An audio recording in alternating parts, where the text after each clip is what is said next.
Today on World Now, our focus is on the controversy surrounding investigations into links with the late convicted pedophile and sex trafficker Jeffrey Epstein.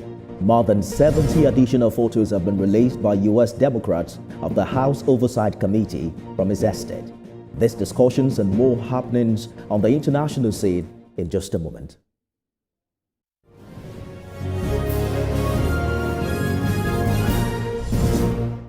You're watching The World Now with Nifemi Oguntoye. More than 70 additional photos from the estate of convicted pedophile Jeffrey Epstein have been released by Democrats on the House Oversight Committee. It comes hours after it released 19 photos, including images of U.S. President Donald Trump, Bill Clinton, Andrew Mountbatten Windsor, and Steve Bannon. There's no suggestion that these pictures imply any wrongdoing, and many of those featured in them have denied any wrongdoing in relation to Epstein. Some of the images have been seen before. With all this, it's unclear where and when the photos were taken or who took them. A White House spokeswoman accuses House Democrats of selectively releasing cherry-picked photos with random reductions to try and create a false narrative. The files are separate to the Epstein files held by the U.S. Justice Department, which must be released by 19th December. The Epstein files investigation is an ongoing effort to release and scrutinize thousands of pages of government and legal documents related to the late financier and convicted sex offender Jeffrey Epstein, who was accused of sexually abusing and trafficking dozens of underage girls. The goal is to achieve transparency, ensure accountability for anyone involved, and to provide closure for his numerous victims. Let's bring in live from the United Arab Emirates, Doug Brooks, President, International Stability Operations Association, for more on this development. Mr. Brooks, thanks for joining us this hour. For a global audience, why do you think photos from Jeffrey Epstein's estate still matter 6 years after his death? Yeah, well, it's a great question. Of course, this is because it goes up to the president, essentially. Donald Trump was best friends with Epstein for many years, and they had presumably a lot of contacts, and well, we know they partied together, so he could be involved with this, with underage girls back in the day, and there are lots of accusations about that. So a lot of people were going to the island, as you've shown from the photos. There were a lot of high-level people that were going to the island. Doesn't mean any of them were doing anything illegal, but we don't know. And that information could come out, and it's obviously causing ripples in the highest levels of the government and in business. Perception is everything. These images show presidents, billionaires, and political figures, but no crime. So what exactly should the public actually take from them? Well, there's been, Trump has denied this since forever, that he was involved in any criminal activity with Epstein. But there's an awful lot of evidence which implies otherwise. And Trump has, initially as part of his campaign, he was saying we need to release all the Epstein files, and there's going to be all these Democratic high-level people in these files and so on. And then once he became president, lo and behold, he decided not to release the Epstein files. And his head of his Department of Justice says, well, there's nothing there, so we're not going to release them. So now we got a vote from Congress to say, yeah, let's release these Epstein files and let's see what's in there. But if there is essentially proof that that Trump was involved with underage kids on the island or anywhere, then obviously this has severe implications for his presidency. He recently just said these photos are no big deal. From a leadership perspective, is dismissal the right response or openness? If they're saying, the claim, as you mentioned, was that they are cherry picking, the Democrats are cherry picking which photos to release, and that's probably true. The way you get around that, of course, is if you're innocent, is just release all the photos and all the Epstein files, and just let it all come out. Trump apparently doesn't want to do that for some reason, and of course, the obvious speculation is because maybe there is something in there that's far more that implicates him in actual crimes. And so Right now, we have with this law that was passed by Congress, all these files have to be released by the 19th of December, allegedly. We'll see what they try and hold back.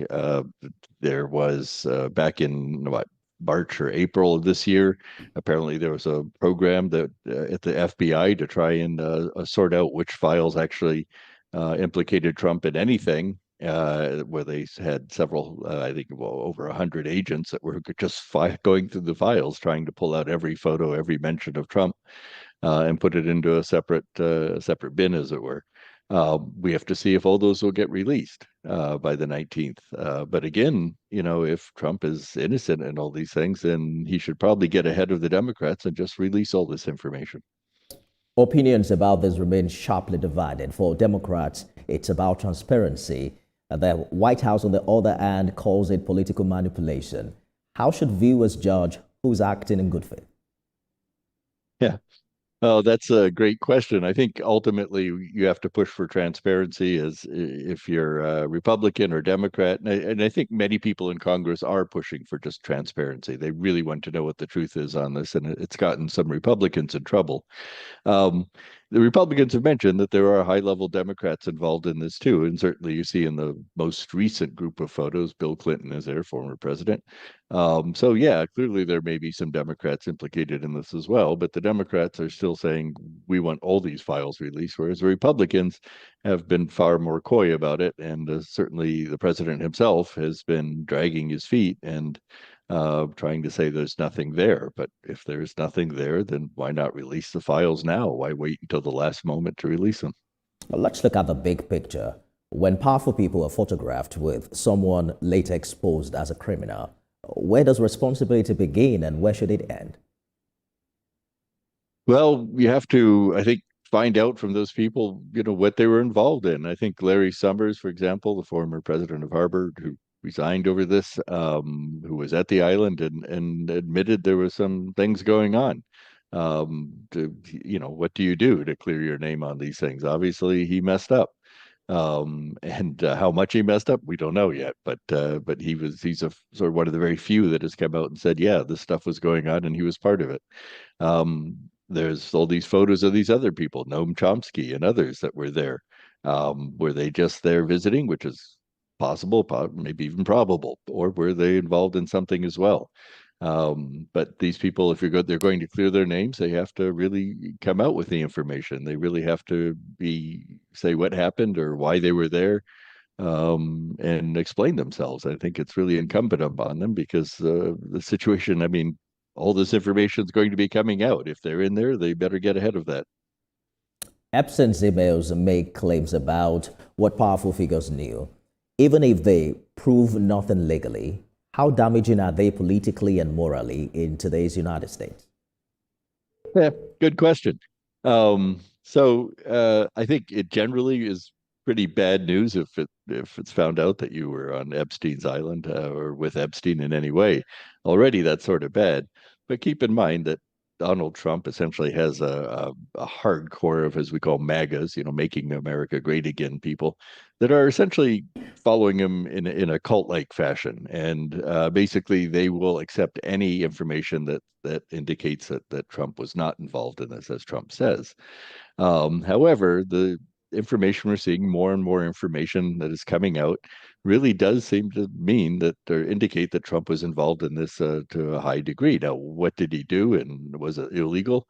It appears that way, but right now his cult, this sort of 30% or 40% of Republican voters, have not been persuaded otherwise. I mean, there's been a few high-profile people who have called Trump to account for this, and they've sort of paid the price politically. But will that continue if if more information comes out that implicates Trump in this? It's a good question. You know that a new U.S. law has now given the Justice Department a deadline to release all Epstein files. How significant is this legally and symbolically? Well, I mean, the law says everything has to be released by the 19th of December.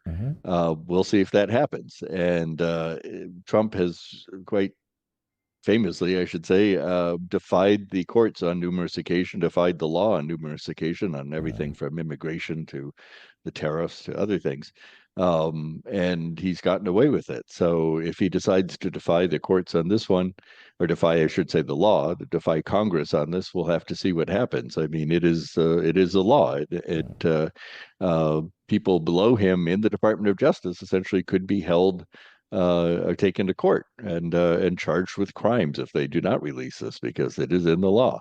mm. So we'll have to see, but it's a really good question because, of course, Trump is not keen Absolutely. on following the law many Mm. times. I mean, Congressman Thomas Massey says failing to release the files without, would be a crime, like you said. And there are conversations as to whether this is really going to be a turning point or just some form of political pressure. Let's take a short break, and when we return, we'll continue this conversation. Thanks for staying with us, everyone. President International Stability Operations Association, Doug Brooks, joins us live from the United Arab Emirates. Thank you so much for staying the course on the program. Now, if all of these files are released and still show no criminal wrongdoing by major figures, with that, do you think that will restore trust or deepen public suspicion? Well, the first thing I think you have to ask is, have all the files been released? Mm, There's been accusations from both the Republicans and Democrats that some of the files have been destroyed or hidden or whatever else. So I think many people will ask the question, if we don't see anything more implicating, because we're hearing stories of what is in these files that should implicate somebody in some of the crimes. And if that information doesn't come out, then I think perhaps there's going to be a bit of an outcry because there should be something in there. I think if Trump has sort of scrubbed these files as best he can, the reality is there's duplicates of these files. There's as these photos we're seeing are coming from the Epstein estate, so they're not even coming from the Department of Justice. And then we're also getting some of the courts have agreed to allow some of the what do they call it, the material that they've been using for their court cases to be released. So that information has gone to the Department of Justice and should be released. So there should be something in there. And I think if they don't find, or if no evidence turns up when they do release all the files, then I think there's going to be a lot of questions about that. No, because we've seen a lot of imbalance over the years. Some Epstein associates lost careers, others moved on untouched. Why is accountability so uneven when power is involved? Yeah, well, you you've hit the nail on the head there. I mean, it's people have money. Certainly, Trump has been sort of skirting ahead of the law for a long time. He has 34 felonies that he's been convicted of, but he hasn't spent a day in prison. Having money and having power is a good way to avoid prison, even in the United States. Maybe it didn't used to be that way so much, but certainly we're seeing it these days. So I think maybe we'll see a bit more accountability. The British have taken Prince Andrew to task for his part in this whole thing. Mm. We'll see if the Americans do the same thing. Absolutely. I like the way you put it because around the world, elites often escape consequences ordinary people face. But does the Epstein case confirm that perception in reality? Yeah, it's unfortunate, and but it's so far. I mean, if Trump is ultimately implicated, it's been how many years since he was involved in these crimes? It's really it's a real black mark, I would have to say, on the American justice system. Absolutely. So when history looks back, do you think that the Epstein case will be remembered as justice pursued or a system that ultimately protected itself? Yeah, great question. We'll have to see. We'll have to see what happens after on the 19th if all the files are released. If there is files that directly implicate the president, um, I think any other president would resign. Hopefully, would be charged with crimes. Though brings up all sorts of constitutional questions. Can the president pardon himself? And Trump has been very good at pardoning criminals in his circle. So we'll see if he can pardon himself at that point. Will he be able to stay in the presidency, or is he going to have to resign like Nixon did in disgrace? we'll have to see. I mean, there's so many historically, in the future when we look back on this, it's definitely going to be a dark moment in American history, no matter what happens. Well, quick information for our local viewers. We are interrupting this interview to bring you a live confirmation service in Benue State, and you can continue to watch this conversation on other platforms. A quick one, when you consider the justice perspective of this case, what do Epstein's victims still lack most today? Is it truth? Is it accountability or closure? I think it's all of the above. So many of the victims have come together publicly and have been calling for the release of all these files for some time now, and they've been quite vocal about it. And some of the Republicans that have broken with Trump and also called for accountability, I think, have been swayed by the victims. So yeah, they would love to see some sort of truth come out about what happened and who was involved, and why this happened to them. And I think they absolutely deserve that. And in terms of justice, in terms of criminal um, uh, movements, I think that would be nice too. But I think, many of these people are quite old, in their 90s, that were involved in these crimes or alleged crimes. Hmm. But they may not get that. And of course, Trump is famous for delaying justice against him. So it's sort of hard to believe that even if there was, very vile videos and photos that came out or about Trump and his involvement with these crimes, I really, really doubt that he would ever see a day in prison. I'm hoping that we can return to this conversation post December 19 and see whether the world has changed or not after those files have been released. But that's our time now. President, International Stability Operations Association, Doug Brooks, thank you for talking to us.